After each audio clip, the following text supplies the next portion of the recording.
우리 성남시의회에서 오늘 바쁘신 중에도 이렇게 참석해 주신 우리 김보석 도시건설위원님. 네, 그러고 나서 이제 여기 플로어에 계신 분들의 의견을 또 꼼꼼히 듣고 또 질의 답변 이제 그런 시간을 갖도록 하겠습니다. 저는 이제 일산에서 분당으로 이사 와가지고 18년째 살고 있습니다. 저는 이제 신혼집부터 신도시에서 살기 시작을 해가지고 신도시에 뼈를 묻게 될 것 같습니다. 신도시에 대한 애착이 굉장히 많기도 하고 또 걱정도 많은 그런 사람입니다.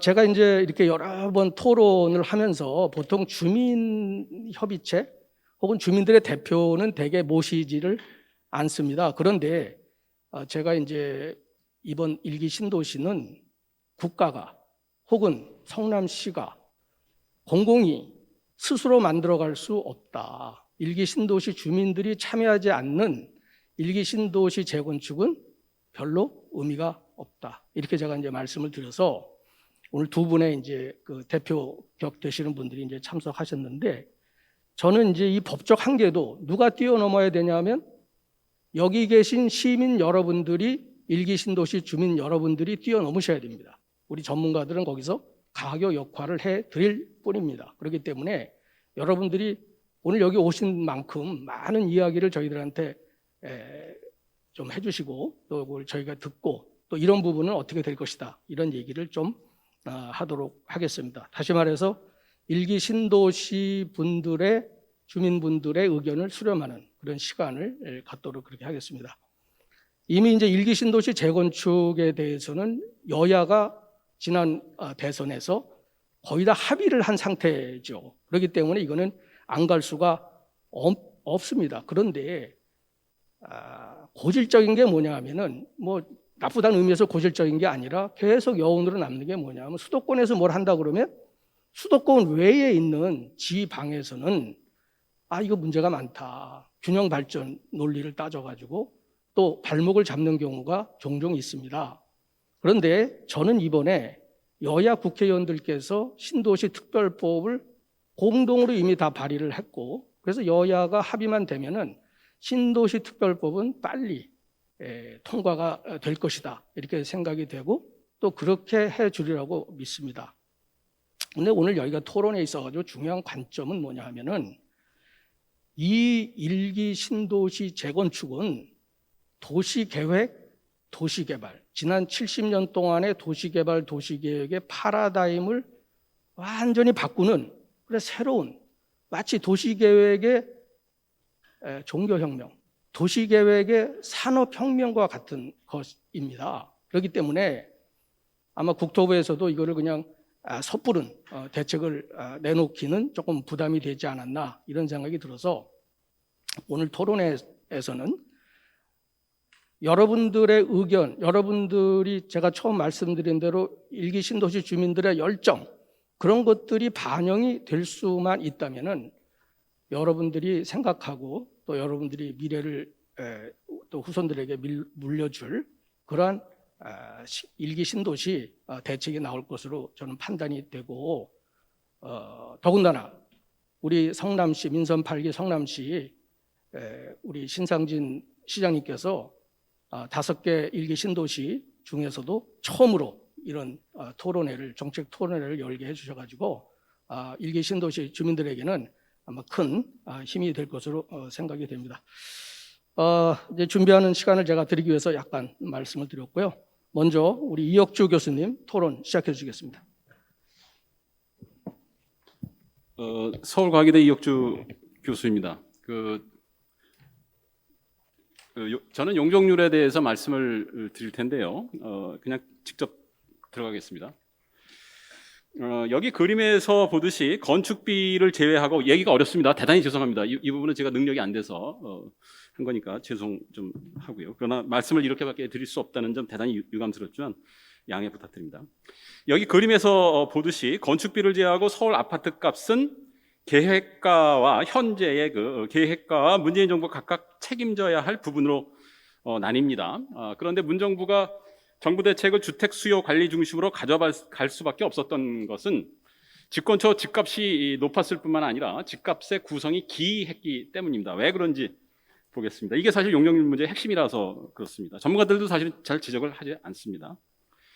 이 그림은 박근혜 문재인 정부 시절 서울 아파트 값을 보여줍니다.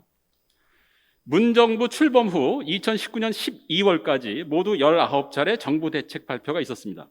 새로 추가한 곡선 2개는 이들 19차례 정부 대책이 없었더라면 성립했을 아파트값 추정치 곡선입니다. 추정한 방식과 관계없이 2017년 5월에서 2019년 12월까지 오른 집값의 80%가 문재인 정부의 정책이 직접적 원인으로 작용했습니다. 이 그림은 문정부에서 정부 대책과 집값이 상호 견인한 과정을 보여줍니다. 정부가 대책을 1회 발표하면 밑에 있는 겁니다. 왼쪽. 그 여파로 집값이 상승하고 정부가 이 집값 상승을 억제하기 위해 다시 대책을 내놓는 악순환 과정을 보여줍니다. 그림에서 점 X는 정부 대책 발표 12달 경과 후 상태를 보여주는데 장기에 걸쳐 정부 대책의 악영향이 지연 효과로서 저렇게 나타납니다. 정부 대책과 집값 간 상호작용 방식은 시기별로 달리 나타납니다. 초기에는 정부 대책과 집값이 서로 비슷한 크기로 상대를 부추겼습니다. 여기 빨간 글자 2개의 크기가 비슷합니다. 이렇게 초기에 서로 비슷한 중요도를 유지하면서 상호작용하다가 후기가 되면서 2019년입니다. 집값이 상승 과정을 주도합니다. 좀 더 구체적으로 집값이 정부 대책보다는 집값 자체의 상승에 의해 견인되는 집값의 자기 추동 과정으로 변하는데 2020년 코로나가 창궐하면서 집값 폭등을 유발한 것 같습니다. 앞서 본 슬라이드 3개를 요약하면 정부 대책은 그 지연 효과가 존재하기 때문에 2017년 5월부터 19년 12월까지 오른 집값 대부분이 정부 대책의 직접적 결과물이라고 보아도 좋다는 것을 시사합니다. 바꿔 말해서 그림에서 보듯이 17년 5월에서 19년 12월 기간에 오른 집값은 문정부의 책임이 됩니다. 이제 2017년 5월 당시 집값의 약 70%는 계획가가 의도한 합리적 선택의 결과라는 점에 대해 설명을 드리겠습니다. 이번 대단히 중요합니다. 집값과 주택 공급은 동전의 앞뒷면 관계에 있기 때문에 집값의 적정성 문제를 주택 공급 수준의 적정성 문제로 바꾸어 따져보겠습니다. 기존 논의에서 사용하는 기준 대신 주택 공급의 비용과 편익을 비교해서 주택 공급 수준의 적정성을 분석합니다. 판단하겠습니다. 왜냐하면 기존 지표를 이용한 그간 논쟁에서 혹은 논의에서 기존 지표의 한계가 뚜렷하게 드러났기 때문입니다. 주택 공급에서 발생하는 편익이 그 공급 비용보다 클 때 그 차이만큼 주택 공급은 사회적 순편익을 창출합니다. 이는 주택을 더 공급해야 좋다는 것을 시사하고 따라서 주택 공급의 편익이 그 비용보다 클 때 현 주택 공급 수준은 적정 공급 수준 이하이고 따라서 주택은 과소 공급되었다고 말씀드릴 수 있습니다. 반대로 주택 공급 비용이 그 편익보다 클 때 주택이 과잉 공급되었다고 말씀드릴 수 있습니다. 주택 공급의 비용과 편익 항목은 여기 이 화면에 있는 대로입니다. 대충 이렇습니다. 우선 서울에 주택을 공급하면 지역 불균형이 확대된다는 주장이 있는데 이 사회적 비용은 주택 공급의 무형적 편익, 즉 서울 시민의 주거권 신장과 상세 처리하겠습니다. 다음으로 땅값은 치지 않겠습니다. 왜냐하면 밀도 규제 때문에 아파트를 더 짓지 못한다면 고밀화 시 토지라는 자원의 비용은 발생하지 않기 때문에 집값에 통상적으로 포함된 회계적 비용으로서 땅값은 경제적 비용에서 제외해야 합니다. 이론적으로는 이렇습니다. 수학 모형을 이용해 밀도 규제의 사회적 순편익을 계산하면 주택 부분의 규제 준수 비용이라는 항이 도출되는데 이 항은 주택 부분에서 발생하는 사회적 순손실에 1대1 대응하고 이 순손실은 평당 2천만 원이 됩니다. 즉 규제 준수 비용이 양수라는 말은 규제가 구속적이라는 말이 됩니다. 따라서 고밀화 시 경제적 비용으로서 토지 비용은 추가로 발생하지 않습니다. 이거 전문가들도 헷갈려하는 겁니다. 그러나 오류가 많습니다. 다음에 서울에 주택이 공급되면 80 내지 90%가 서울 시민의 이 수요에 소화합니다. 따라서 인구 증가 때문에 발생하는 과밀 혼잡 비용의 증가는 크지 않습니다.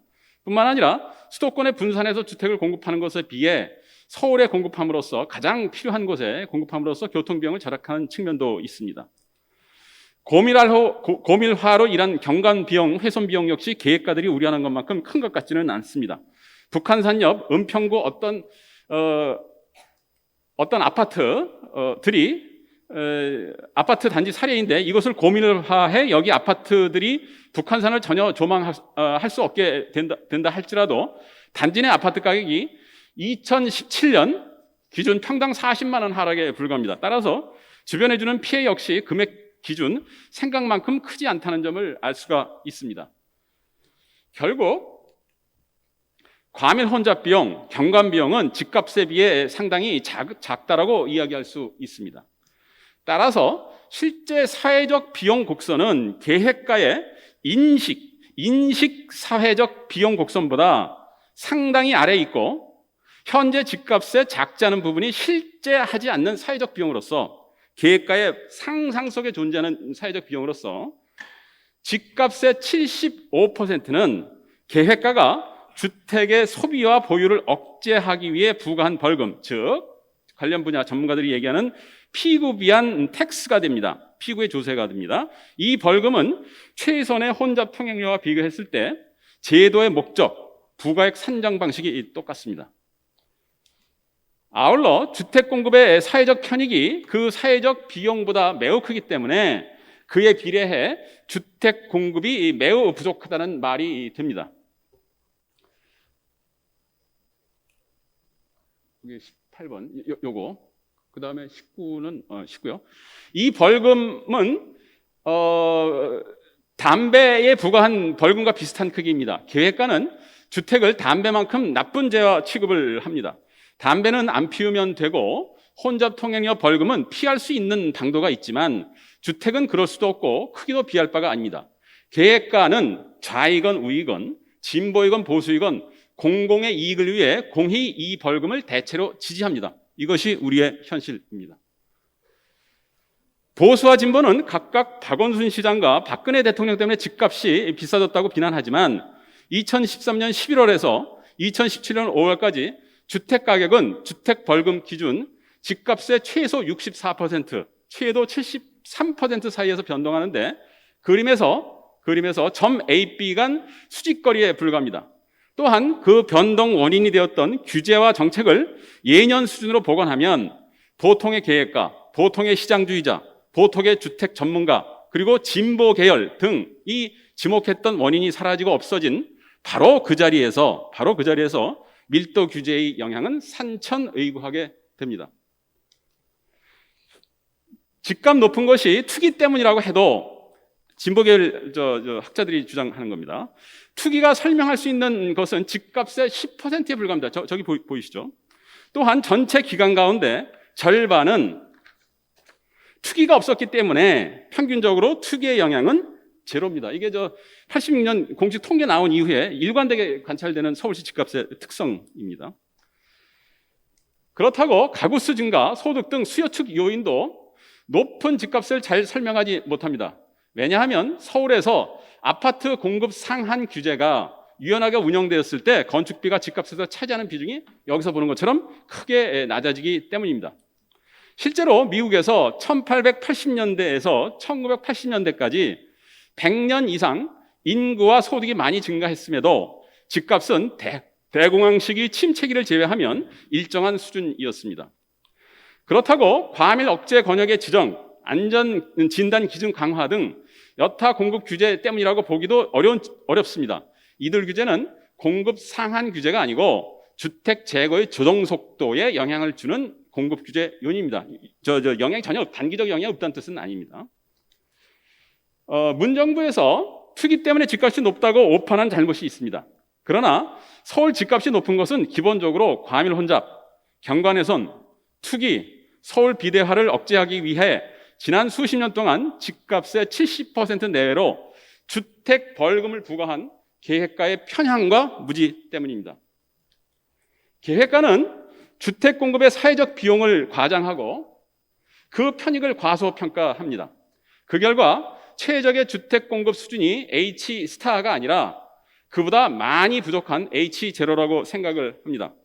벌금이 막대한 집값은 문재인 정부를 자극했고 이들을 극단으로 몰았던 배경이 됩니다. 정책 대상 집단의 공감 없이 투기 억제 중심의 정책 시행은 어렵습니다. 그런데 실제로 공급 상한을 올리면 퍼센트 변화율로 따져서 장기적으로 작게는 1대3, 평균 1대5의 비율로 서울 아파트 값이 하락합니다. 이상입니다. 감사합니다. 예. 여기 계신 분들 중에 이제 이 얘기 듣고 대충 이해되시는 분도 계시지만은 이해를 못 하실 분도 계실 것 같아서 제가 약간 첨언을 드리면 우리 이혁조 교수께서 얘기하는 건 뭐냐면 이제 용적률을 500% 올려야 되잖아요. 500% 올리면 두 가지 문제가 있어요. 이제 문재인 정부의 주택 정책의 실패 이유 중에 하나이기도 한데 500%를 올린다 그러면 이제 일부 학자들은 뭐냐면 그러면 땅값만 올라가는 거 아니냐 이렇게 얘기를 하는 거예요. 그러니까 못 올리고 있는 거예요. 올리면은 주택 가격이 안정된다는 건 너무 기정사실인데 우리가 겪었잖아요. 노태우 대통령 때 200만 원을 하니까 집값이 안정이 됐잖아요. 그때는 용적률이 400%였어요. 물론 일기 신도시는 빼고 나머지 용적률을 서울시를 400%로 이렇게 했기 때문에 많이 집을 지을 수 있었던 거죠. 근데 그걸 반대하는 계획가들의 논리 때문에 뭐 때문에 반대를 하냐면 그 논리가 지금 얘기했던 혼잡 비용, 뭐 교통이 문제가 생긴다, 경관이 뭐 해친다. 그러니까 이제 주거 환경이 나빠지기 때문에 올리면은 안 된다, 뭐 개발이 환수해야 돼 이런 쪽으로 계속 나오다 보니까 정부에서도 하기 어려웠던 거예요. 그걸 이제 얘기하시는 거예요. 경관 비용이라든지 이런 거에 들어가는 지금 얘기하신 주택 규제 준수 비용, 주택 규제 준수 비용이 담배세와 같이 담배세가 74%잖아요. 담배세 같을 정도의 수준이다. 그러면 그 세금을 누가 부담합니까? 네. 건설사나 집을 갖고 있는 사람들이 부담하기 때문에 집값이 올라가는 것이다. 그렇기 때문에 용적률을 올리고 계획가들은 집값을 낮추는 쪽으로 갈 수 있는 수많은 수단이 있는데 그렇게 하지 않고 있었다라는 얘기를 드린 겁니다. 그렇기 때문에 지금 이제 말씀하신 거는 500%가 뭐 다 올릴 수는 없겠지만 그렇게 용적률을 올려도 주거 환경에는 큰 문제가 없기 때문에 여야가 합의한 거는 일단 일기 신도시 특별법에서 그 대통령 공약한 대로 500%까지 뭐 전부 다 올릴 수는 없겠죠. 그러나 그거는 이제 가능성이 있다 이 얘기를 해주신 겁니다. 두 번째는 우리 신도시 재건축 연합회 이종석 회장님 마이크 넘기겠습니다.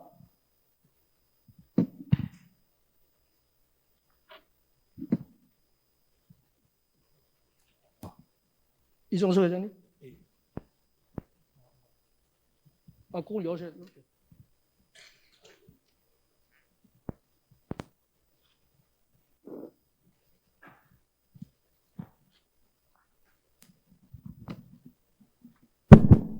됐네요. 네, 됐습니다.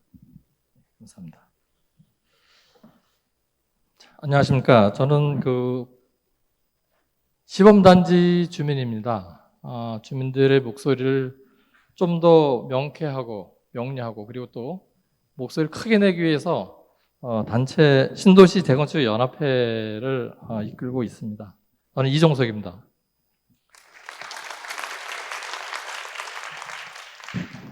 사실 이제 앉아서 좀 말씀드리겠습니다. 주민을 대신해서 오늘 이 자리에 서는데요. 사실 해야 할 얘기는 많을 줄 압니다만은 이제 시간도 한정돼 있고 저는 오늘 명쾌한 목소리를 몇 가지만 함축적으로 좀 드리고 싶은데 이 부분에 대해서는 아마 많은 주민들께서 공감하고 계시라고 생각합니다. 첫 번째로 제가 오늘 주제로 삼았던 부분들은 8.16 대책에 대한 논란 부분입니다. 8.16 대책이라는 것은 8.16 발표가 사실 정부의 국민 주거 안정을 위해서 대책을 발표한 그런 날이었는데 오히려 거꾸로 논란을 더 많이 키웠습니다. 두 번 다시 그런 논란이 발생되지 않도록 하는 의미에서 제가 쟁점이 됐던 거 세 가지만 다시 한번 짚고 싶습니다. 첫 번째는 2024년 마스터 플랜 수립하겠다는 부분입니다. 이 부분에 대해서 사실 저는 답답하고 이해가 가지 않았습니다. 2024년까지 주민 입장에서 생각했을 때 그럼 그때까지 뭐 하나? 그러면 지자체 성남시는 뭐 하나? 이런 생각이 먼저 들었기 때문에 저는 그 부분에 대한 이제 답답한 부분들을 곰곰이 생각해 보면 정부가 지자체 권한과 역할을 위임을 하고 그렇게 되면 시간이 전략이 될 텐데 왜 그렇게 못하고 국토부가 이걸 쥐고 가려고 할까? 그 부분에 대해서 제가 역설적으로 말씀을 드렸고요. 그 결과적으로 이제 투트랙이라는 말씀이 나왔습니다. 근데 투트랙 가지고도 안 됩니다. 저는 거기에 패스트트랙을 좀 말씀드리고 싶어요. 일을 하더라도 하나 끝나고 두 번째 거, 두 번째 끝나고 세 번째 거 이런 식으로 하는 게 아니라 동시에 하는 겁니다. 또 일도 겹쳐서 하는 거고요. 이런 방식으로 패스트트랙으로 행정적으로도 진행이 돼야만 많은 시간을 절약할 수가 있습니다. 다음에 이제 두 번째는 이제 구조 안전진단 문제였는데 30에서 40%를 완화해 주겠다고 했습니다. 근데 이건 완화가 아니었거든요. 이 부분에 대해서는 뒤에서 말씀드리겠습니다. 다음은 세 번째. 10만 호 재건축 주택 공급 부분을 사실상 누락시켰습니다. 저는 그 전에 250만 호 플러스 알파라는 말씀을 하실 때 알파에 과연 우리 신도시 물량이 들어가 있을까? 전 그런 기대를 했었었는데 이번에 270만 호로 뚝 잘라지면서 저는 그 안에 신도시, 우리 일기 신도시에 대한 물량이 빠져 있는 것을 알고 굉장히 저는 실망을 했습니다. 목표라는 것은 숫자로 나타내줘야 됩니다. 그래야 실행을 할 수가 있습니다. 근데 그 부분에 대해서는 10만 호 공급 기반을 마련했다. 이렇게 이제 말을 돌려서 말씀을 하시는데 그 부분에 대해서는 이해가 가지 않습니다. 이 세 가지 다시 한번 반복되지 않는 그런 일이 됐으면 좋겠습니다. 다음은 형평의 논리에 대해서 말씀드리겠습니다. 우리 일기 신도시가 재건축을 한다고 하니까 이제 30년 지나고 뭐 벌써 재건축을 한다고 아우성들이냐 외부에서 말들이 많습니다. 이 부분 여기 계신 분들 비롯해서 몹시 불편한 소리라고 알고 있습니다. 근데 일기 신도시에 대해서 특수성을 얘기한다면 굉장히 많겠지만 사실 다 이해를 못해요. 그건 우리도 겪는 문제라고 할 수도 있습니다. 외부에서 하는 얘기죠. 일기 신도시는 아시겠지만 80년대 말 정부의 부동산 공급 정책의 산물입니다. 그래서 정부가 일정 부분에 대한 책임을 가지고 이 부분을 해결해야 된다는 것은 방금 전에 시장님도 말씀을 하셨습니다. 이건 사실입니다. 두 번째, 우리 보통 재건축한다 그러면 단지별로 하는 재건축을 말하는 겁니다. 근데 지금 여기서 얘기하는 재건축이라는 것은 도시 차원의 재건축입니다. 이거 우리가 여태까지 단군 이래 한 번도 해본 적이 없는 사업들입니다. 근데 이 부분을 국가가 개입하지 않고 했습니까? 국가가 당연히 개입을 해야 되죠. 그리고 이것은 문제가 생겨도 어마어마하게 큰 문제가 생길 수가 있는 부분입니다. 그래서 응급 상황이라는 건 언제든지 발생할 수 있습니다. 그래서 이건 진작에 준비했어야 되는 문제였는데 아직까지 하지 않았습니다. 지금부터라도 한다라면 신속하게 해야 되는 게 당연한 겁니다. 세 번째, 타 도시에는 단지별로 재건축을 하더라도 제도권 내에 있습니다. 언제든지 그냥 할 수 있어요. 현행법상. 근데 일기 신도시 재건축은 현행법상 할 수 있다고는 하지만 50만 인구 이상의 도시일 경우에 할 수 없는 거 다 아시겠습니다. 아실 겁니다. 자, 먼저 마스터 플랜이라는 게 필요하죠. 또 어마어마하게 큰 사업을 진행하려다 보니까 이주자 택지도 구해야 되고 또 그러려면 또 특별법도 필요합니다. 이런 부분에 대해서 사실상 일기 신도시 외의 분들은 잘 생각하지 않는 부분입니다. 그래서 일기 신도시에 대한 특수성을 얘기할 경우에는 형평성 문제나 어떤 그런 논란에 대해서는 얘기가 안 나왔으면 하는 바람입니다. 다음 마지막으로 이제 안전진단에 대한 부분들을 좀 집중적으로 말씀드리고 싶습니다.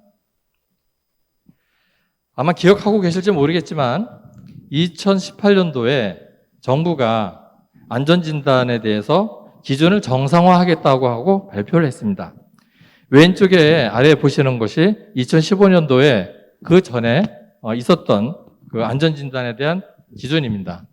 보시는 바와 같이 중간에 줄이 두 개로 가 있고 가운데 조그맣게 영자로 OR이라고 써 있습니다. 또는이라는 뜻이죠.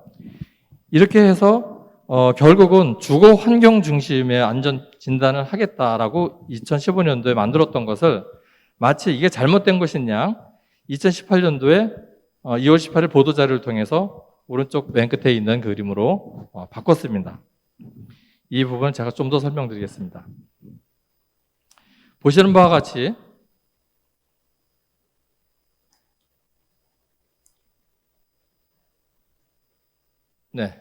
보시는 바와 같이 왼쪽은 2015년도의 기존의 안전진단 기준이고요. 오른쪽은 2018년도에 개정된 기준입니다. 2015년도의 기준이라는 것은 뭐냐면은 자, 우리나라가 이제 먹고 살 만큼 어떤 풍요로워졌고 문화 수준이라든가 의식 수준이 높아졌기 때문에 우리 주민들이 건물이 무너질 정도가 돼서야 재건축을 한다는 것은 말이 안 된다. 그래서 주민들의 어떤 주거 환경이 열악하거나 예를 들면 1년 내내 볕이 안 들어온다든가 소방 활동을 할 수 없는 구조라든가 평면이 너무 열악해가지고 살기 불편하다든가 또 벌레가 너무 많이 나와요. 뭐 배관이 어때요? 이런 문제에 대해서 안전진단을 할 때 구조 환경 배율을 높여서 이런 부분을 반영했을 때 재건축이 가능하도록 만든 겁니다. 그런데 2018년도에 어떻게 됐습니까? 이게 한 줄로 바뀌면서 구조 안전성을 높여버렸어요. 다시 말씀드리면은 구조적인 문제가 아니면은 재건축하지 말라는 뜻입니다. 그리고 또 한 가지 공공기관을 거기다 개입을 시켰습니다. 그래서 공공기관이 아무래도 정부 편이니까 재건축을 원활하게 할 수 없도록 역할을 하겠죠. 그래서 이런 부분에 대해서는 지금 뭐 50%다, 20%다 이런 얘기를 하는 것 자체가 사실상 의미가 없다고 생각하고요. 간단하게 지금 보시는 것처럼 박근혜 정부 때 재건축 활성화 정책을 펴가지고 2015년도에 아주 보기 좋은 안전진단 기준을 만들었던 것을 2018년도에 문재인 정부가 가지고 규제 우선 정책을 폈습니다. 그럼 윤석열 정부는 어떻습니까? 재건축 활성화 정책 2를 좀 발표하고 있는 거 아닙니까? 그렇다면은 어느 시대로 돌아가야 됩니까? 2015년도로 돌아가는 게 당연하겠죠. 8월 16일 날은 2018년도의 기준을 가지고 10%나 20% 완화해 주겠다고 얘기한 겁니다. 그래서 그런 얘기 하지 말고 정부에다가는 2015년도로 돌려달라. 그게 정상화다. 저는 이렇게 말씀드리고 싶습니다. 예. 감사합니다. 그래서 마지막으로 제가 성남시에 하나 제언을 드리고 싶은데 지금 이 부분에 대해서는 굉장히 민감한 부분입니다. 그래서 성남시는 차라리 국토부하고 어떤 논쟁을 벌일 필요도 없이 또 이런 주장을 합리적으로 한다 한들 이것도 또 논란거리가 될 수 있으니 차라리 우리 성남시, 우리 분당 신도시에 아주 열악하다고 생각하는 단지를 샘플링해서 안전진단을 미리 예측하기 위한 간략한 조사를 해보는 겁니다.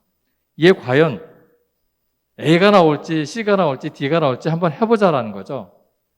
근데 분명히 제가 판단하기에는 아무리 열악한 아파트라도 잘 나와야 C 나올 겁니다. B나 C 나올 겁니다. 그걸 한번 해보자라는 거예요. 실제로 해보고 국토부에다 한번 들이미는 겁니다. 실제로 해보니까 성남에서 제일 열악한 아파트가 이렇게 나왔다. 이거 뭐가 문제 있지 않느냐? 이렇게 접근을 하자는 겁니다. 이 부분에 대해서 우리 주민들이 동의를 해주시고 성남시가 협조를 해주신다면 안전진단 문제에 대해서는 좀 더 획기적으로 국토부가 수용할 수 있지 않을까 그런 생각에서 오늘 제 말씀을 마치겠습니다. 감사합니다. 네.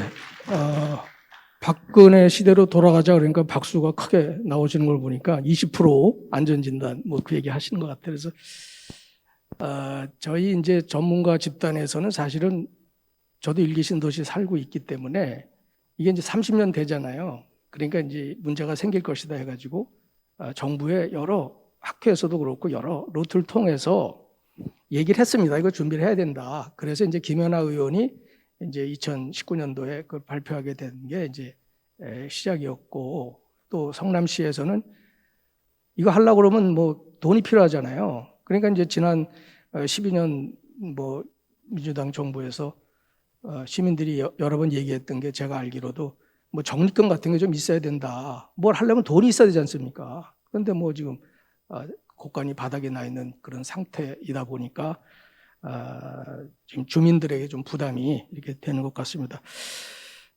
두 분은 이제 영상을 이렇게 준비를 하셨는데 아마 다른 분들은 영상보다는 이제 구두로 이렇게 말씀해 주실 것 같은데 제한테 주어진 시간이 이제 4시 반까지 이렇게 돼 있는데 뭐 조금 지나도 상관은 없습니다만 한 5분 정도로 이렇게 하시면 조금 늘어지더라도 한 6, 7분에 끝내실 수 있도록 그렇게 해주시면은 고맙겠습니다. 다음에는 우리 분당 아파트 연합회 우리 한석수 재건축 위원님 마이크를 받아주시기 바랍니다.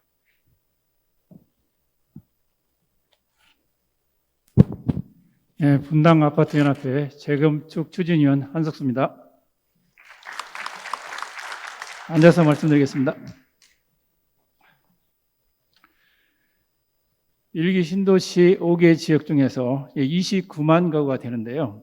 우리 분당이 96,700세대 해서 거의 3분의 1 수준 정도로 규모가 큽니다. 그래서 이번에 이제 우리가 1기 신도시를 재건축하는 이런 마당에서 우리는 어떻게 우리 분당 신도시를 분당 명품 신도시로 만들 것인가 해서 많은 고민을 해야 될 것 같고요. 우리가 보통 우리 아파트 재건축을 하는데 30년 차 이게 재건축을 하게 있는데 앞으로는 30년, 50년 아니면 길게는 100년까지 갈 수 있는 이런 명품 도시 그리고 안전한 도시 그 건축을 만들었으면 하는 바람입니다. 저는 이제 안전진단 문제는 여러분이 말씀해 주셔서 건너뛰고요.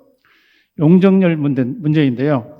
아까 이혁규 교수님께서 말씀하셨는데 경관이라든가 감염병은 굉장히 집값에 미치는 영향이라든가 이런 게 굉장히 낮다고 말씀하셨는데 저는 거기서 약간 시민의 입장에서 다른 의견을 갖고 있습니다.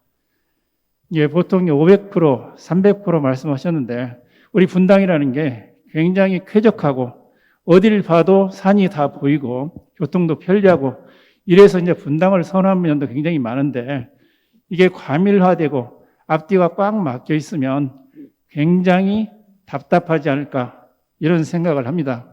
그래서 그것은 어느 정도 많은 부분을 좀 조율을 좀 했으면 하는 생각입니다.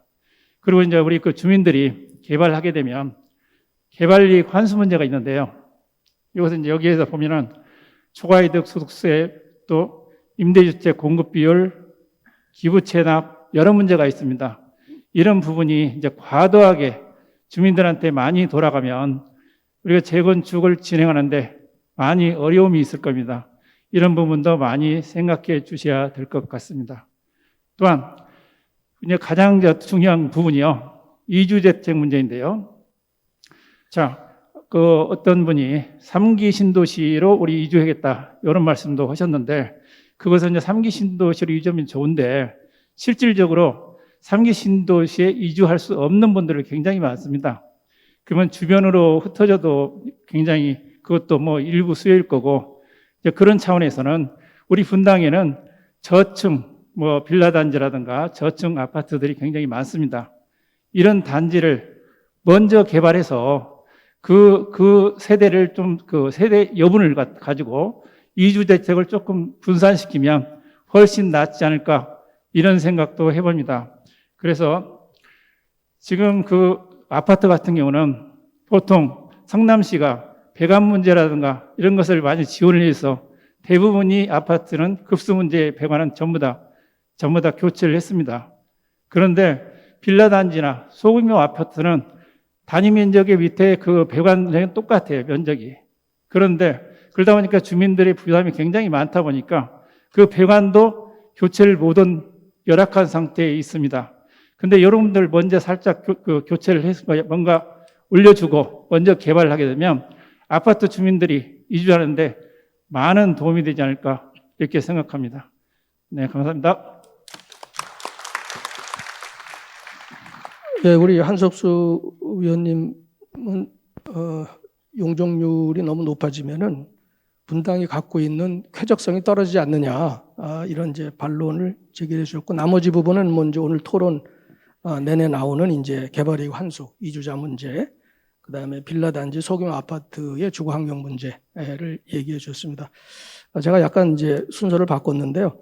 다음에는 이동주 본부장님 말씀을 듣겠습니다.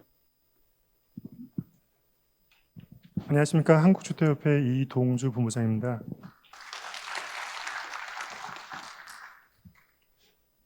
저는 저희 협회에 대해서 간단히 말씀드리면 저희 협회는 이제 대형 건설사가 소속되어 있는 이제 협회고요.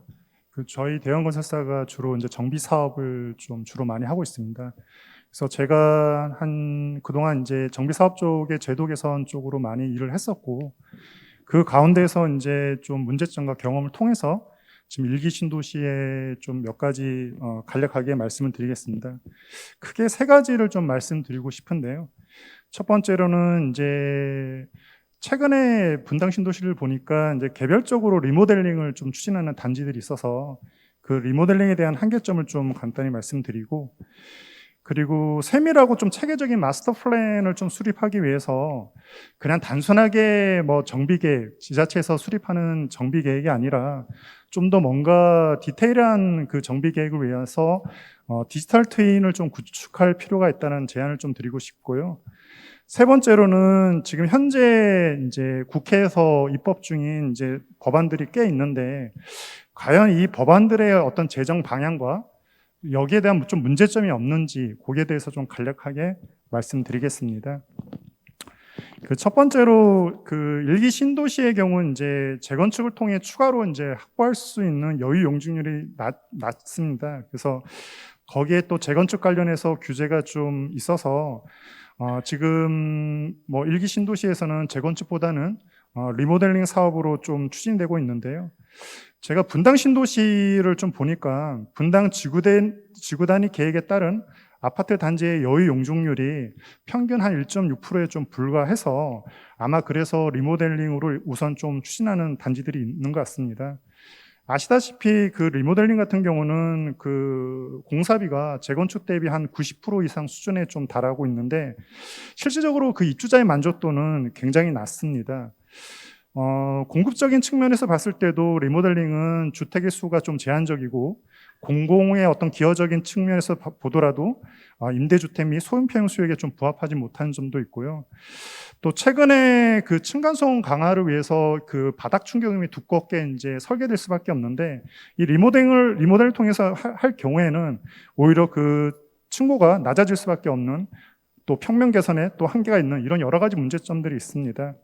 그래서 아마 일기 신도시는 제가 볼 때는 재건축 사업이 바람직하다고 보고, 다만 이 대단위적인 어떤 그 정비 사업을 어떻게 갈 거냐라고 봤을 때 저희도 정책적으로 제안드렸던 마스터 플랜을 좀 수립할 필요가 있는데, 단순히 이 마스터 플랜은 이제는 종합적으로 그냥 지자체에서 검토하는 게 아니라 각 부처, 교육부, 환경부 여러 부처에서 다 같이 면밀하게 꼼꼼하게 검토가 되어야 나중에 빠르게 가는 것도 중요하지만 그게 어떤 시행착오 없이 가는 것도 굉장히 중요하다고 생각합니다. 그래서 마스터 플랜을 위한 디지털 트윗 플랫폼에 대해서 구축에 대해서 좀 간략히 말씀드리겠습니다. 사람의 개입을 좀 최소화하고 또 정확하고 실효성을 높이기 위한 마스터 플랜을 수립하기 위해서는 먼저 일기 신도시 전체를 디지털 트윈 구현을 먼저 구축하는 게 좀 필요하다고 생각합니다. 여기 계신 분 중에 디지털 트윗이 뭔지 좀 잘 모르신 분 계실 건데요. 실존하는 사물을 디지털 세상 속에 그 쌍둥이처럼 구현하는 그 차세대 융합 기술입니다. 최근에 국내에서도 도시계획상에서 이 디지털 트윈을 적용하는 사례가 좀 나타나고 있고요. 제가 해외 사례를 좀 살펴보니까 우리나라 국내 주택 환경과 비슷한 싱가포르가 있습니다. 그 싱가포르도 대부분 그 공동주택으로 주택 공급을 많이 하고 있는데요. 그 2018년부터 3년간 한 1,000억 원을 투입해서 대규모 국토 가상화 프로젝트를 좀 성공적으로 구축을 했습니다. 싱가포르의 경우는 이런 플랫폼을 통해서 대규모의 건설 프로젝트를 계획하는 경우 경관, 교통, 일조권, 기반시설 등 사전 조사한 항목을 빠르고 정교하게 분석을 해서 그런 도시의 전체적인 운영 과정을 전반에 활용하고 있어서 이미 투자금 이상의 특별한 가치를 좀 부여하고 있다고 기사에서 좀 본 적이 있습니다. 그래서 저도 이 분당이나 이런 일기 신도시의 정비 계획에 앞서서 이런 디지털 트윈 기술을 좀 활용한다면 정비 구역 내 다양한 시나리오별 용적률, 세대수, 그리고 이런 주택의 공급의 효과를 좀 분석해서 각종 변수에 따른 정비사업의 영향을 좀 분석하고 사업 계획의 합리적 분석을 좀 가능하다고 좀 생각합니다. 또한 그 일기 신도시의 주민 이해도를 좀 높일 수 있다는 장점이 있습니다. 현행 재개발 재건축 사업은 단순 조감도 및 계략적인 부담금 등 제한된 정보로 사업 추진은 여부를 결정하다 보니 사업 추진 이후 예측 못하는 사업 갈등 발생이 있어서 정비 사업의 추진 동력을 좀 잃는 경우가 좀 빈번합니다. 그래서 디지털 트윈의 시각화및 시뮬레이션 등을 활용한다면 3차원 공간정보, 교통, 일조 등의 구현으로 주민의 좀 이해도를 좀 높일 수 있고요. 주민 선호에 기초한 정비 사업 설계와 또 주민 간 원활한 소통으로 효율적인 정비 사업 추진이 좀 가능할 것으로 보입니다. 그 다음으로는 지금 현재 나와 있는 법안에 대해서 좀 말씀드리고 싶습니다. 그 일기 신도시의 경우 현행 기준상 안전진단을 좀 통과하기 쉽지 않으며 용적률 감안 시 사업성이 좋지 않아 그 사업성 개선을 위한 용적률 상향 및 각종 부담금 세제 지원이 좀 필요합니다. 또한 그 일기 신도시의 인구를 감안한 기반시설 설치 및 대규모 이주 계획 등을 포함한 체계적이고 효율적인 도시 재생을 추진하기 위해서 성남시만으로는 좀 한계가 있어 보이는데요. 그래서 이런 부분을 좀 어떤 한계점을 개선하기 위해서 지금 6건의 발의가 되어 있는데 저는 좀 크게 두 가지의 좀 문제점이 좀 보입니다. 첫 번째로는 정비 대상을 노후 신도시로만 한정하는 것에 대해서 신도시는 법적으로 좀 명확하지 않는 정의의 개념입니다. 다만 그 노후 신도시와 유사한 시기에 개발된 택지지구에서도 동일한 문제가 발생될 수 있어서 저는 이런 것도 같이 좀 검토할 필요가 있다고 보고요. 두 번째로는 기본계획 수립 시 국토계획법에 따른 도시군 기본계획에 부합할 필요성이 있다고 보입니다. 만약에 이런 부분들을 고려하지 않는다면 노후 신도시 재생사업 등을 수립할 경우 인근 지역의 급격한 인구 변동, 노후 신도시 재생 지역의 기반시설 부족 등 부작용이 좀 발생할 우려가 있습니다. 그래서 제가 이런 여러 가지 문제점을 좀 살펴볼 때 이 법을 제정해서 통과하기도 여러 가지 시간이 걸리니까 현행에 지금 나와 있는 법을 좀 살펴보니까 도시 기능의 회복을 위한 사업을 강력적으로 계획하고 체계적이고 효율적으로 추진하기 위한 과거의 도시 재정비 촉진을 위한 특별법이 있습니다. 그 법을 조금 현실에 맞게 재정비해서 개정하는 것이 오히려 좀 더 빠른 사업을 추진할 수 있는 법안이라고 보고 있습니다. 마지막으로 제가 일기 신도시가 역세권 중심으로 용적률 상황과 인구 구조와 시장 수요와 변화에 맞게 주택 평형을 좀 조절할 필요가 있어 두 가지 간단히 말씀드리겠습니다. 그 형 국계법에서는 3종 일반 주거 지역의 상한을 300%로 두고 있고 준주거 지역의 상한을 500% 규정하고 있는데 지금 3종 일반 주거 지역에서 기부 체납과 연계해서 추가 용적률 부여가 가능하지만 그 인정되는 기부 체납의 대상이 제한적이고 정해진 산색에 따라 추가 용적률을 부여하고 있어서 대부분의 토지주가 수용하고 있지 않고 또 개발 행위 유도에 좀 실패할 가능성이 있습니다. 그래서 국계법에 좀 4종 일반 주거 지역을 좀 신설해서 공공기여도 좀 유도하는 방안을 좀 고려할 필요가 있다고 보이고요. 또 하나는 분당의 그 주택 규모를 보니까 대형 평형이 꽤 있습니다. 그래서 이런 대형 평형을 좀 이용을 해서 소형 공급을 좀 늘릴 수 있는 방안이 뭔가 좀 보니까 1+1을 할 수 있는 그 도시정비법의 제도가 있습니다. 그래서 1+1에 1+1 입주권을 좀 적극적으로 좀 활용할 필요가 있는데요. 지금 현행에는 그 대출 규제가 좀 이 1+1 입주권에 대한 대출 규제가 있어서 좀 활용되지 않고 있는데 이 부분에 좀 완화가 좀 필요하다고 생각합니다. 모처럼 오늘 이 세미나를 통해 합리적 방향으로 대안이 제시될 수 있도록 바라며 이상 발언을 마치겠습니다. 감사합니다. 예, 감사합니다. 색다른 제안을 몇 개 해주셨는데 제가 이해를 돕기 위해서 조금 정리를 하면은 빠른 것보다는 시행착오를 줄이는 게 좋겠다. 그 방법으로선 주민들의 이해도를 높이기 위해서 디지털 트윈, 그러니까 디지털 트윈이라는 게 뭐냐면은 똑같이 만들어요, 도시를. 똑같이 만들어가지고 그거를 3차원으로 영상으로 입체적으로 주민들이 돌아가면서 이렇게 다 볼 수 있도록 그렇게 하면은 시뮬레이션이 가능하거든요. 어떤 문제가 생긴다. 근데 말로만 하다 보니까 그게 이제 필요하지 않느냐라는 것 하나 해주셨고 또 하나가 이제 도시 재정비 특별법을 좀 개선을 해서 이제 과거에 있다가 지금 이제 사문화됐는데 그걸 하는 방안, 그다음에 제4종 일반 주거 지역을 지정하는 방안, 이런 이제 아주 좋은 얘기 해주셨습니다. 감사드리고요. 이제 언론으로 좀 넘어가서 우리 작봉 기자님이 이제 최근에 뭐 조선일보에서 부동산 관련해서 많은 활약을 하고 계신데, 또 기자 눈에서 보는 우리 신도시에 대해서 말씀해 주시면 감사하겠습니다. 주제 발표, 그다음에 토론들 잘 들었습니다. 근데 들으면서 여전히 남는 의문이 하나 있습니다. 특정 신도시 재건축을 촉진하기 위한 특별법을 만들 수 있는 명분을 확보할 수 있는가? 그다음에 이게 과연 외국에서도 이런 식의 어떤 특정 지역 재건축을 위한 그런 입법 예가 있는가? 그다음에 실제 입법 과정에서 지금은 여야가 찬성한다고 하지만 제가 지방에 있는 부산이나 이런데 전문가들하고 한번 취재를 해보니까 굉장히 반감들이 많더라고요. 그래서 실제로 이게 국회에 지금 법이 6개가 입법안이 올라와 있는데 실제로 해주려고 그랬으면 못 해줄 이유도 없을 거 아닙니까? 그럼에도 불구하고 입법이 안 이루어진다는 거는 일부 이제 신도시 출신 의원들은 강력하게 요구를 하고 있지만 실제로는 의원들 사이에서 공감대가 형성되어 있지 않는 게 아닌가 하는 생각이 듭니다. 그래서 사실은 가장 지금 현재 이제 신도시 특별법을 통해서 돌파를 하려고 다들 물론 생각하고 계신데, 그것이 과연 현실적인 방안인가에 대해서도 생각을 해볼 필요가 있을 것 같습니다. 가령 일본 같은 경우는 비슷한 예가 이제 도시재생특별조치법이라는 게 있는데, 그걸 통해서 도시재생특별조치법을 만들어서 그걸로 특정 지역을 지정을 해가지고 재건축 용적률을 올린다든지 뭐 정부 지원을 한다든지 그런 식으로 추진을 하고 있더라고요.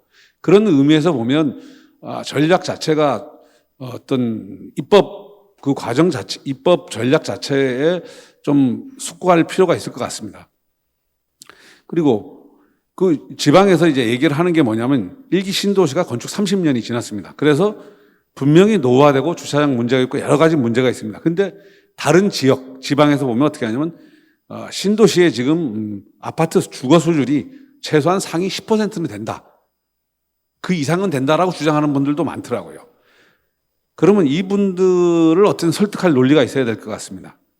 두 번째, 특별법의 내용 중에서 결국 특별법으로 추진하자는 게 뭐 여러 가지가 있겠지만 안전진단의 문제와 용적률을 높이는 문제가 핵심인데, 이 부분은 안전진단 문제는 사실은 아까 말씀드렸지만 지금 안전진단이 재건축을 막는 수단으로 돼 있었기 때문에, 이거는 아까 박근혜 정부 당시에 했던 그 구조 안전성이 차지하는 비중 자체를 과거식으로 돌리는 것이 더 합리적인 해결 방안인 것 같습니다. 특별법으로 안전진단을 면제를 시켜달라는 그 특별법 내용이 실제로 입법 과정이나 이런 데서 통과가 될 수 있을지 저는 좀 의문인 것 같습니다.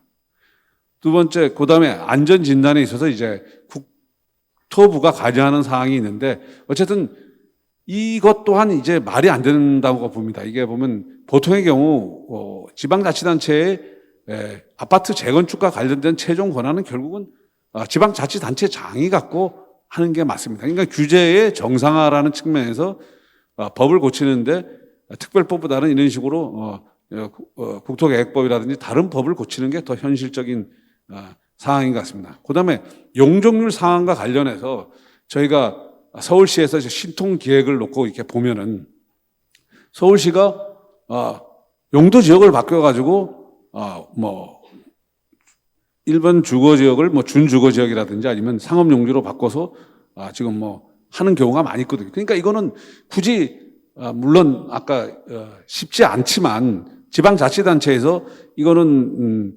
지금부터라도 이런 식의 어떤 서울시의 신통계획 같은 방식을 성남시도 독자적으로 갖고 와서 어떤 그러니까 중앙정부나 입법과 상관없이 추진할 수 있는 방안을 또 찾는 것이 맞는 것 같습니다.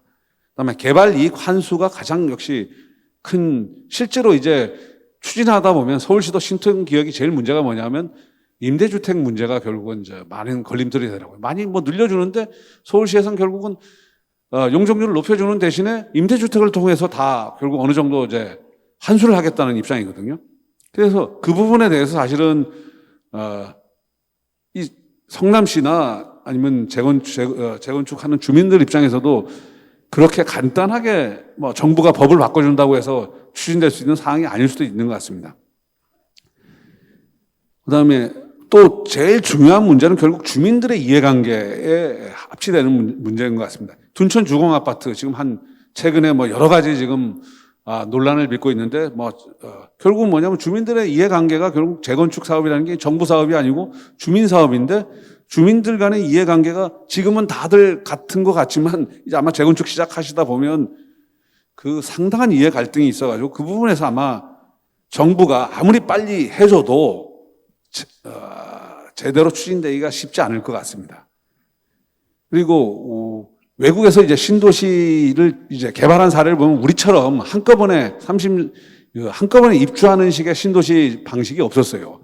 일본이나 외국 이렇게 쭉 프랑스도 봐도 한 20년에 걸쳐서 단계적으로 개발합니다.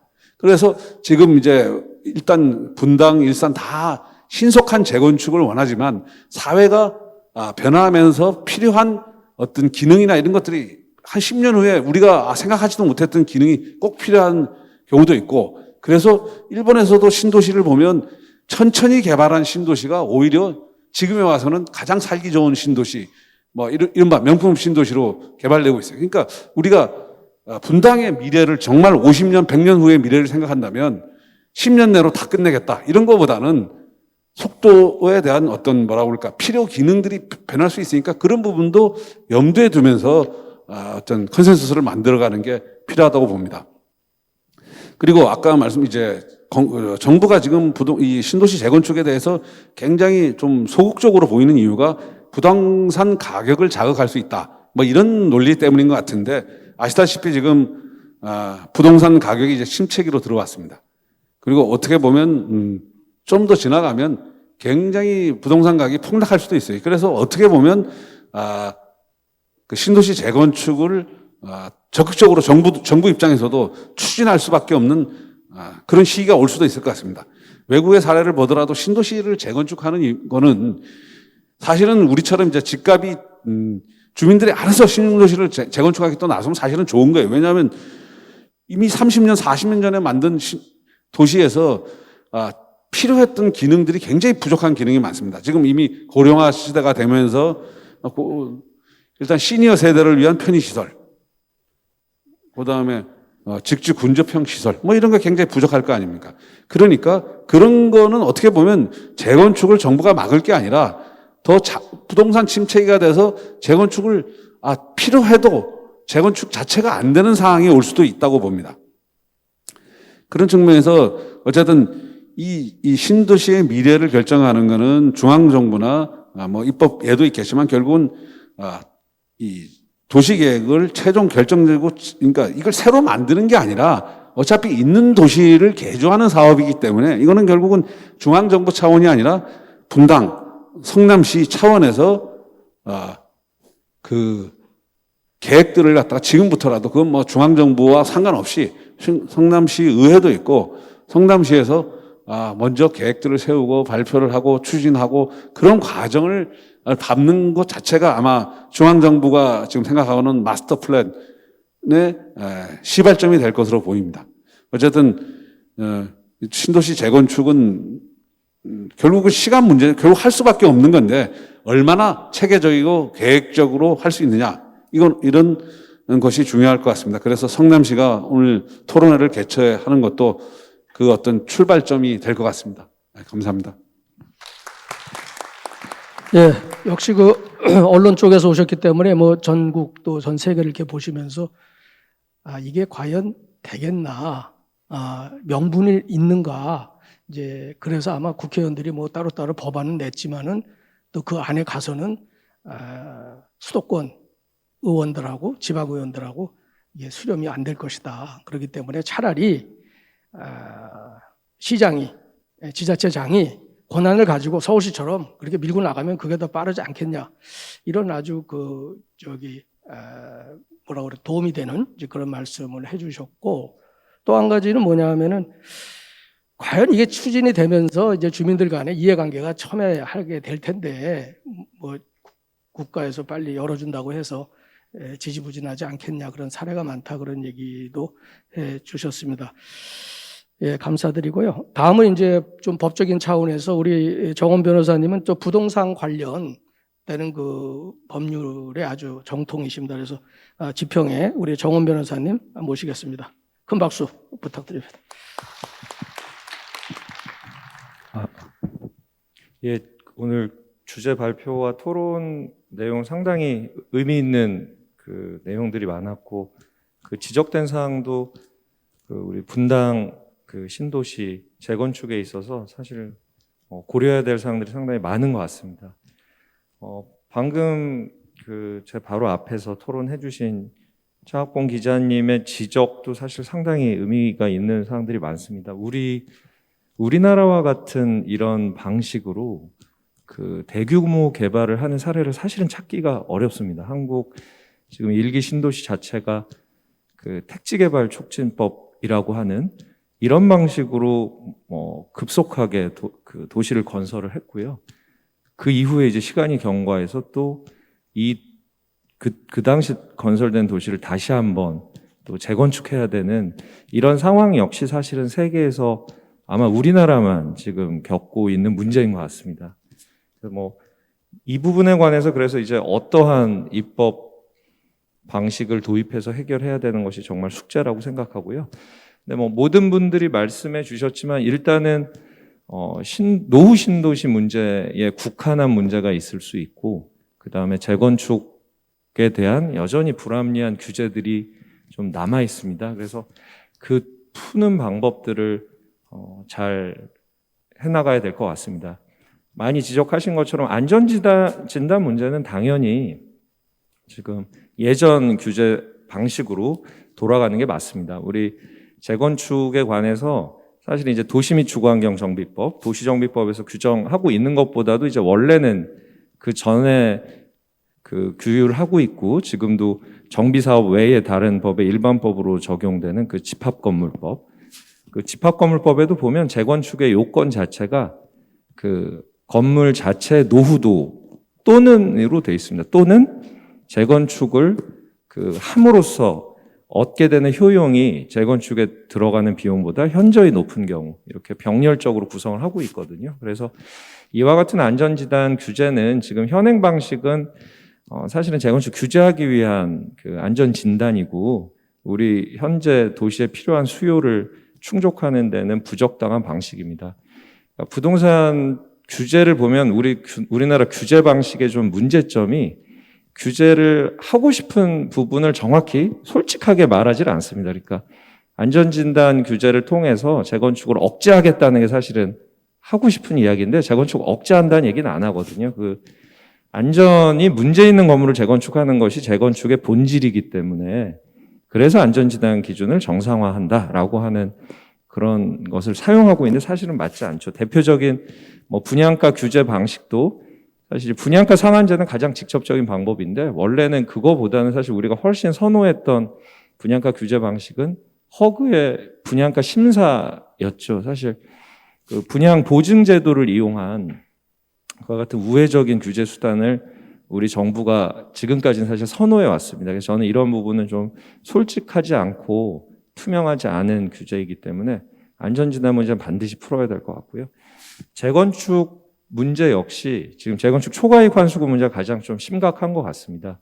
그래서 이 부분은 과도한 환수로 인해서 상당히 많은 사회적 갈등을 일으키고 있는데, 이와 같이 우리가 재건축을 통해서 다시 우리 주거 환경을 개선해야 되는 것은 이제 모든 국민에 걸쳐서 공통된 문제이기 때문에 이와 같은 부담금 제도는 과감하게 폐지하거나 상당 부분 그 액수를 줄이는 쪽의 방향이 맞는 것 같습니다. 그러니까 이런 내용들의 규제는 사실은 노후 신도시뿐만 아니라 모든 곳에 이제 그 공통된 문제이기 때문에 이 부분은 이렇게 풀어가는 것이 이제 필요할 것 같고요.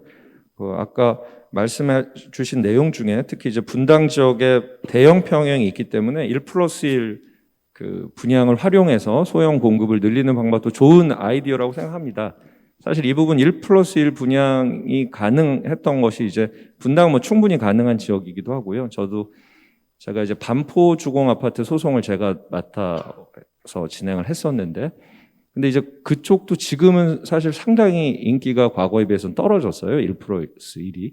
그 근본적인 이유는 그 1+1 때 부과되는 세금이 상당히 높기 때문입니다. 그래서 기존에 이미 1주택을 대형 평형으로 소유하고 있는 분이 1+2를 원해서 그 2주택이 될 경우에는 이에 대해서는 조세적인 부담을 줄여주는 그런 조치가 취해져야만 사실은 1+1 방식을 통한 그 주택 공급이 좀 원활해질 수 있을 것 같습니다. 지금 그리고 이제 사실은 고민해야 되는 문제가 용적률 부분에 대해서는 사실 오늘 토론에서도 주민 이쪽 우리 분당 주민분들의 의견도 갈리고 있는데요. 사실 뭐 이 부분은 제가 전문이 전혀 아닙니다. 다만 우리 차학봉 기자님 말씀해 주신 것처럼 우리나라에서 현재 구조는 용적률과 임대주택 건설 혹은 뭐 다른 부담하고의 이 상호 교환이 항상 전제가 되어 있습니다. 이거는 어떠한 입법 과정에서도 등장할 수밖에 없고, 만약에 그와 같은 그 상호 관계를 노후신도시의 경우에 그 예외로 두는 것은 사실 많이 어려울 수도 있습니다. 그래서 그와 같은 그 용적률 상향과 그에 따른 부담을 어떻게 합리적으로 설정을 할 것인지, 그리고 다른 그 사업하고의 형평성에 있어서 어떤 논리로 설득해야 될지는 과제라고 생각하고 있습니다. 예, 이상입니다. 예, 감사드리고요. 이제 재건축 초과 이익 환수 제도를 폐지하고 또 1+1 세금을 줄이자니까 방청국에서 박수가 크게 나오셨는데, 솔직한 심정이죠. 제가 이제 사례를 조금 말씀을 드리면은, 반포에 이제 재건축을 하면서 재건축 초과 이익을 환수하라고 하니까 환수하지 않는 방법으로서 호화로 지는 거예요. 호화. 그 안에 무슨 뭐 풀장도 만들고 뭐 여러 가지 그 스카이라우지도 만들고 이렇게 하면은 이제 제가 초과 이익이 줄어드니까, 그렇게 하니까 그게 결국은 뭐를 가져오게 되냐면 분양가 상승을 가져오게 되는 거예요.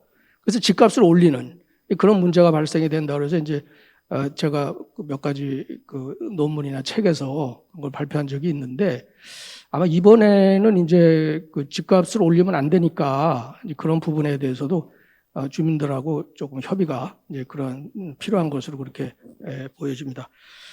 예, 우리 시간을 잘 지켜주셔가지고 이제 한 분만 이제 하시면은 제 시간에 마칠 수 있을 것 같습니다. 이제 성남시의회에서 그럼 앞으로 우리 6분의 의견을 또 들으셨는데, 우리 김보석 도시건설위원님께서 또 좋은 말씀 해주시겠습니다.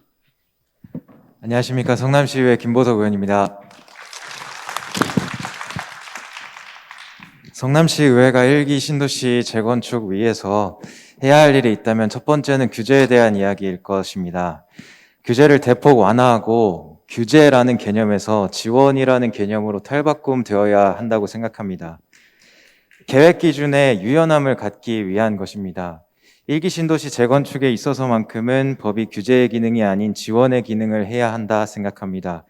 성남시 도시계획 조례, 지구단위 계획, 국토법에서 제한하는 상한선 최대를 보장하고 30년 이상 정비되지 않았던 도시계획 조례, 지구단위 계획 모두 다 전면 정비해야 할 것입니다.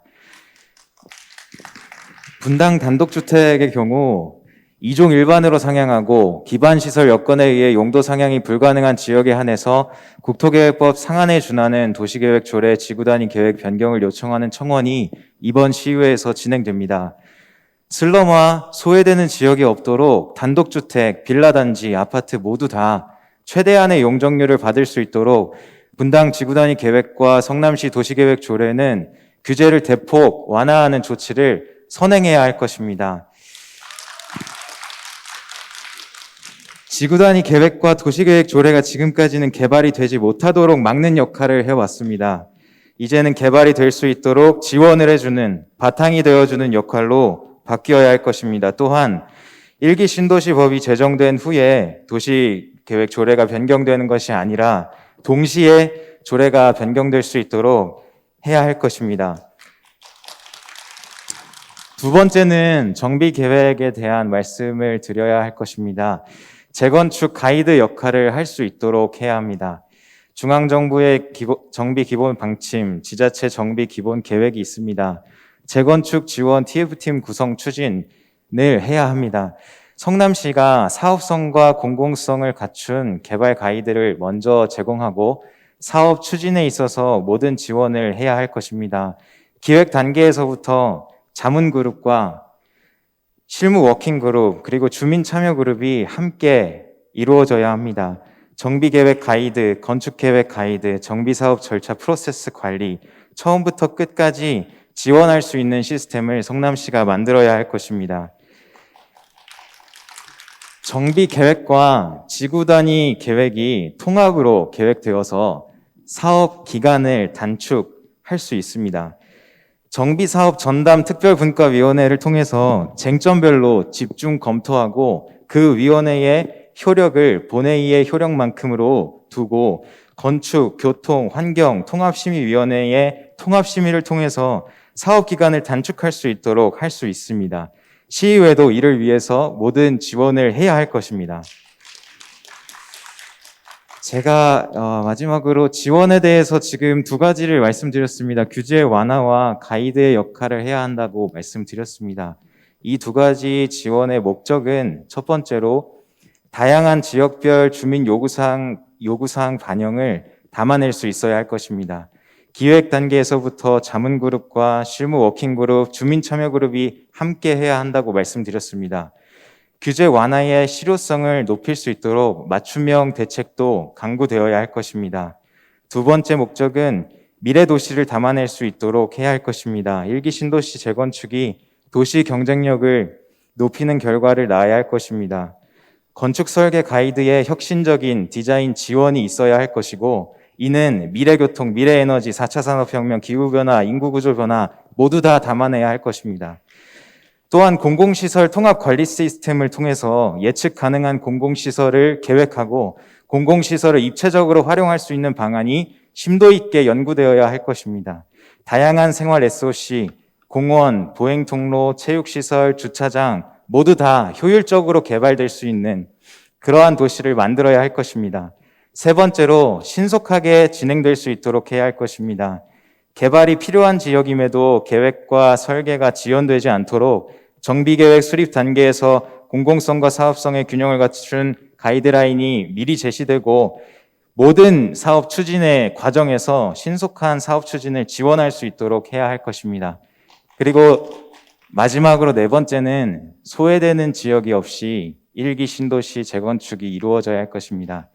소외되는 지역이 한 곳도 없이 1기 신도시 재건축이 모든 주민분의 뜻을 반영할 수 있도록 시의회에서도 저도 또 이곳에 국민의힘 시의회 대표님 포함해서 10명의 의원님들이 이 자리에 처음부터 끝까지 계셨습니다. 시의회 모두 함께, 모든 의원님들이 함께 더욱 노력하겠습니다. 감사합니다.